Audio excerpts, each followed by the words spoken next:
Како ја проценувате психолошката состојба на граѓаните и децата со кои работите на терен? Во моментов се соочуваме со една навистина голема трагедија од невидени размери, која во понова историја на нашата земја се случува за прв пат. Слободно можам да кажам дека се работи за една психолошка катастрофа, која што ја поминуваме сите. Нејзините последици се чувствуваат не само на индивидуално, туку и на колективно ниво. Таа е пропратена, за жал, со една зголемена агресивност, пропратена е со нарушена ментална состојба, пропратена е со една колективна, општествена, но и индивидуална несигурност и нестабилност.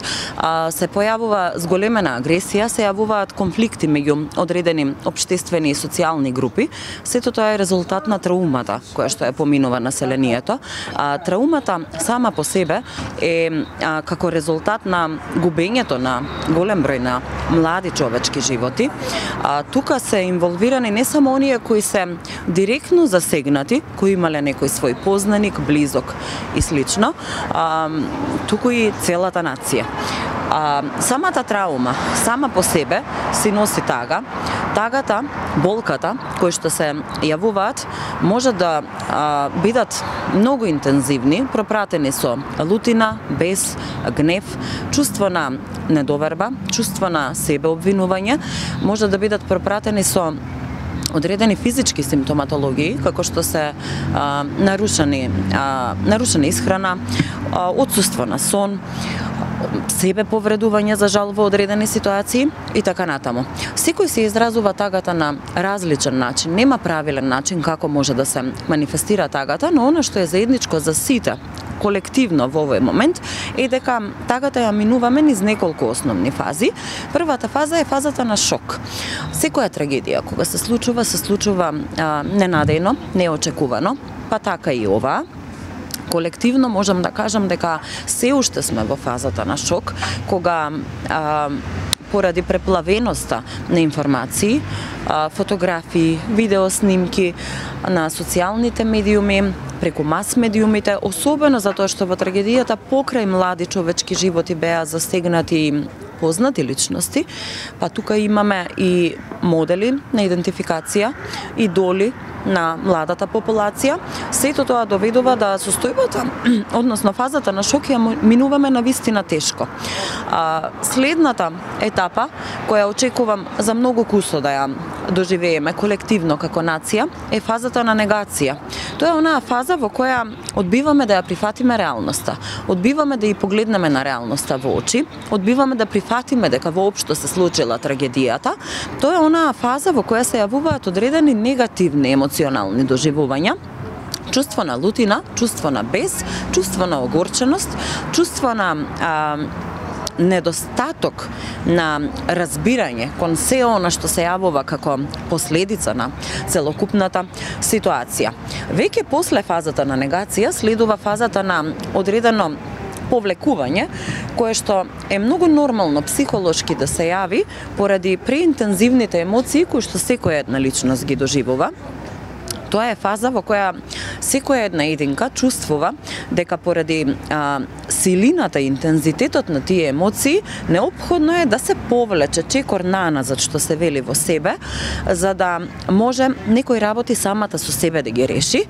И терминалната, завршната фаза е онаа фаза во која можам да кажам дека ќе почнеме да ја прифаќаме реалноста, ќе почнеме да бидеме колективно свесни дека не можеме за жал, за голема жал, ништо веќе да промениме.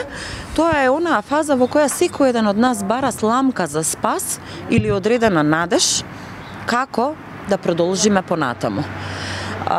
Мислам дека навистина ќе треба време за да се научиме да живееме со последиците кои ги остави оваа траорна трагедија, првенствено во психолошка смисла.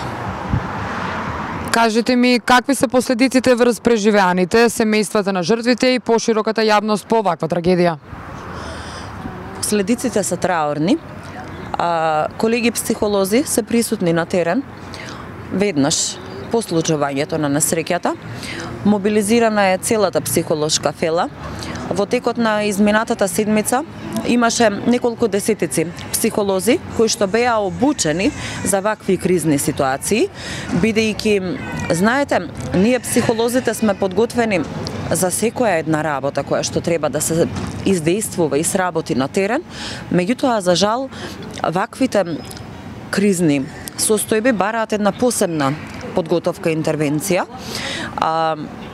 Од страна на Комората на психолози на Република Македонија, во соработка со УНИЦЕФ и со Министерството за образование и наука, побарана е на доброволна основа да се вклучат одредени психолози од училиштата кои што би излегле на терен и кои би работеле со овие семејства, првенствено со институциите во засегнатите места, Кочани, Штип, Чешиново, Блешево, Проби, Штип, сите засегнати кои што се наоѓаат во близина на местото на настанот и кои имале одредени личности кои за жал ги изгубиле или ги повредиле. На тие семејства кои што изгубиле некој свој близок, неопходно е да им се даде психолошка поддршка, да знаат дека не се сами, да знаат дека болката која минуваат е неопходно да помине низ нив, да ја чувствуваат.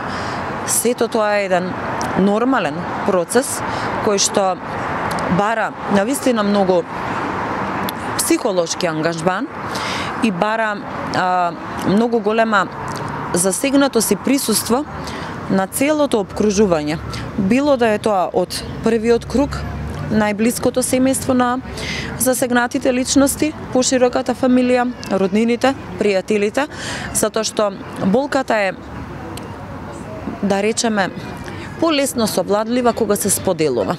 Секој од нас има различни начини како се соочува со истата, како ја поминува и како ја преживува.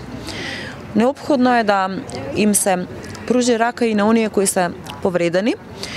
Меѓутоа, во моментов најважно е сите повредени личности да се вратат во своите семејства здрави и живи, а потоа ќе се работи со нив и од психолошки аспект. Психологијата има многу пристапи кон справување со трауми. Постои ли правилен начин за справување со ваков вид на трагедија? Секоја личност на различен начин ги доживува емоциите, секоја личност на различен начин се соочува со болката, со тагата, со загубата. Она што е унифицирано е дека секоја личност треба да знае дека не е сама во болката.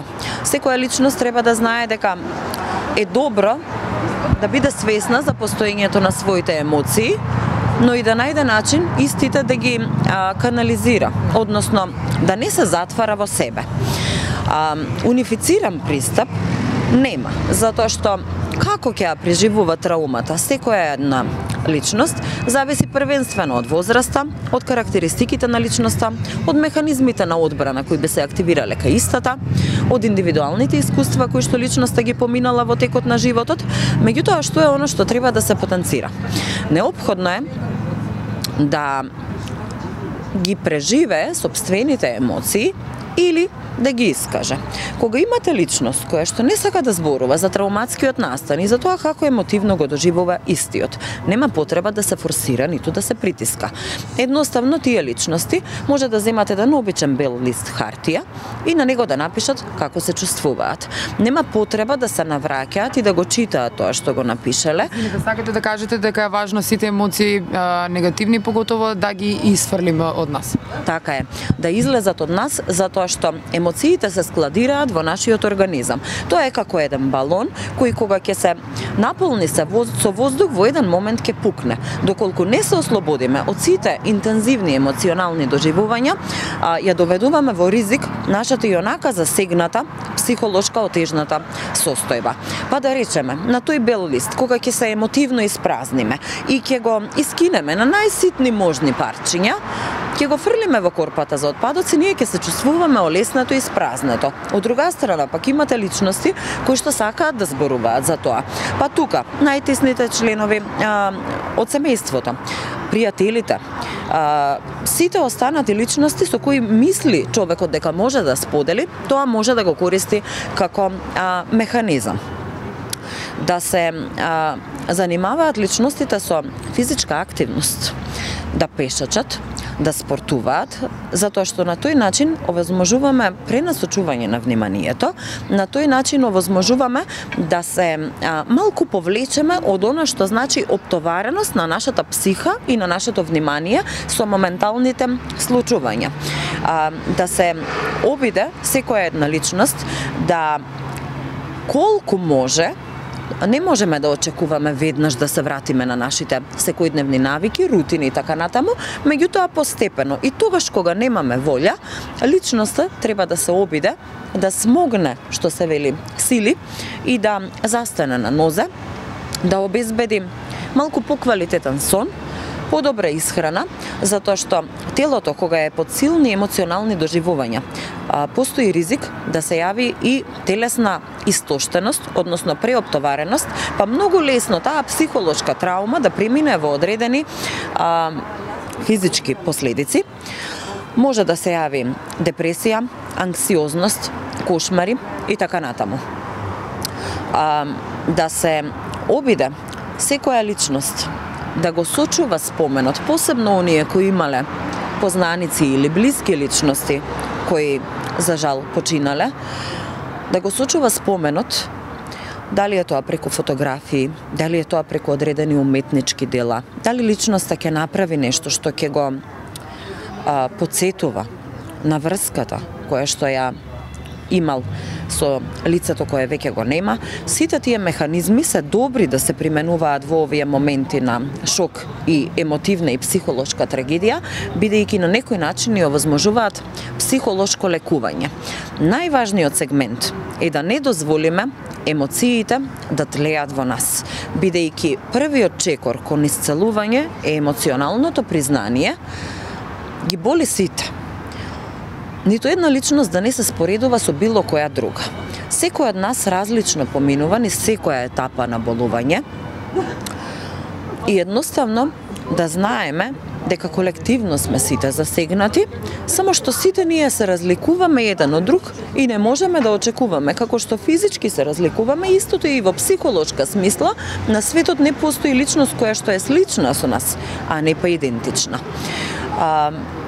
Слободно можам да кажам дека ова ќе биде еден процес кој бара навистина долг мониторинг во психолошка смисла и верувам дека со една колективна одговорност, првенствено од страна на психолозите, но и од страна на сите засегнати релевантни институции, ќе успееме да научиме да живееме со болката, бидејќи сега треба да оставиме времето да ни дозволи да се прилагодиме на истото.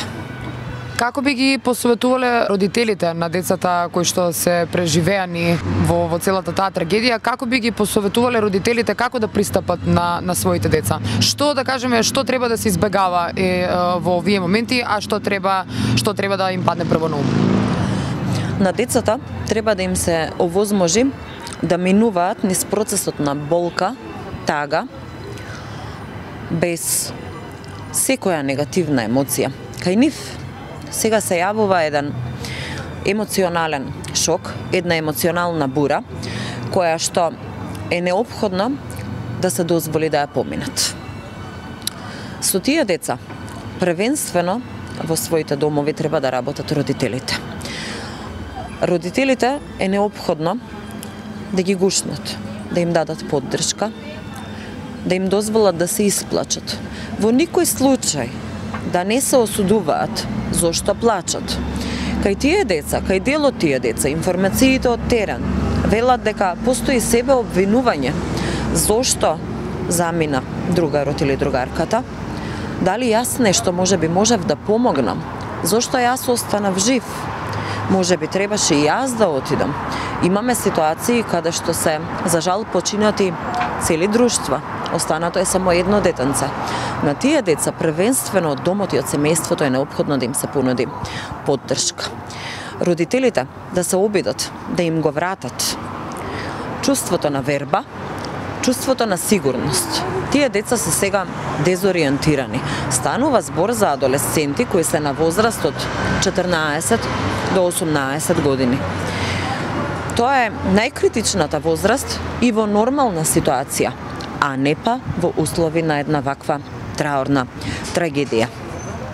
Родителите неопходно е да им дозволат на децата да ги манифестираат своите емоции, да во одреден момент им овозможат пренасочување на нивното внимание преку искажување на емоции на еден, да речеме, продуктивен начин. Нека си направат децата албум со фотографии со другарите. Нека направат некое уметничко дело. Нека направат на глина отисоци со рака. Нека направат одредени уметнички дела кои ќе ги потсетуваат и на тој начин ќе се навраќаат на спомените и на убавото поминато време со своите другари.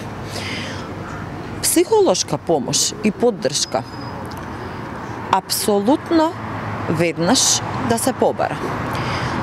Да се бара помош од психолог во 21. век не треба да биде срам, ниту потешкотија. Психолозите се достапни, бесплатна е поддршката.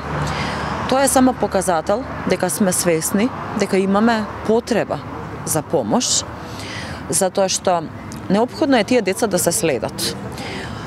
Во тие категории на деца имаме деца кои што постојано плачат, кои што се себе обвинуваат, но од друга страна имаме деца кои што постојано молчат. Имаме деца кои што не можат да спијат или кога ќе заспијат имаат кошмари.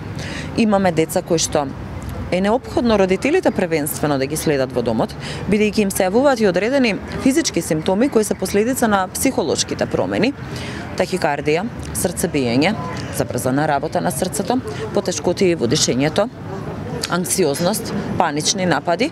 Кај тие деца е сега присутен стравот. Како вие лично, како професионалец, успевате да се справите со емоционалниот товар на оваа ситуација? За секој жив човек, оваа ситуација е еден тежок товар. Меѓутоа, ние психолозите сме сега првите кои што е неопходно да обезбедат помош и поддршка. Факт е дека не е лесно, затоа што како луѓе сочувствуваме и имаме емпатија на секоја една личност која што е засегната и која што минува низ оваа траума. Состојбата и сликите меѓу младите, меѓу засегнатите, меѓу родителите е траурна, но тие личности во нас сега гледаат надеж, спас. Товарот е голем, но секој професионалец е неопходно да во овој момент, во сите овие тешки моменти за нашата земја, застане цврсто на нозе, бидејќи во нормална ситуација сите можеме да бидеме идеални во она што го работиме, но вистинските херои се познаваат тогаш кога е тешко. Како реагираат граѓаните? Дали повеќе бараат стручна помош или се затварат во себе? Слободно можам да кажам дека она што со години ние психолозите се боревме, дека барањето на психолошка помош не е апсолутно ништо страшно, нити трагично, напротив, е показател на една голема самосвест и грижа за сопственото ментално здравје. Најголем дел од граѓаните бараат психолошка помош, затоа што се наоѓаат во ситуација кога се свесни дека не можат да излезат на крај со сопствените последици и силни емоционални доживувања. Јас би апелирала секоја една личност која ќе забележи кај себе вознемиреност, анксиозност, нереален, присутен страв, одредени потешкотии во емоционална смисла, социјална изолација, затварање во 4 ѕида, одредени тешки, негативни емоционални симптоми, присуство на долготрајно негативно расположение, кое што во моментов е присутно кај секоја една личност, да побара психолошка помош и поддршка. Можам да кажам дека Оваа ситуација покажа дека навистина психолозите се неопходен дел од секое едно општество и би сакала навистина во иднина причините поради кои би се барала психолошка помош да бидат многу поинакви. Каков впечаток ви остави ситуацијата во Кочани? Колку е тешка психолошката состојба на луѓето заправо? Психолошката состојба на жителите на Кочани е навистина во една многу тешка фаза, затоа што станува збор за мало градче, во кое буквално секој еден жител има некој познаник или близок кој е засегнат од несреќата. Се уште Кочани е во фаза на шок, се уште се бориме како психолози да допреме до секоја една личност, бидејќи моменталната фаза на шок кога ќе помине, тогаш настапува реалноста на сцена, тогаш е неопходно да им се посветиме многу повеќе, затоа и веќе од понеделник мобилизирани сме повеќе од 100 психолози кои што излегуваме на терен во тој регион, за да им понудиме помош и поддршка.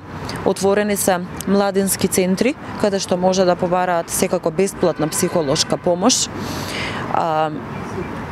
Постојат личности кои што целосно ја имаат изгубено волјата, со нив треба многу внимателно да се работи, затоа што едноставно во овие моменти психолозите се оние кои што ќе им ја пружат раката и кои што ќе се обидат првенствено да ги стабилизираат, а потоа би оделе на секој следен чекор.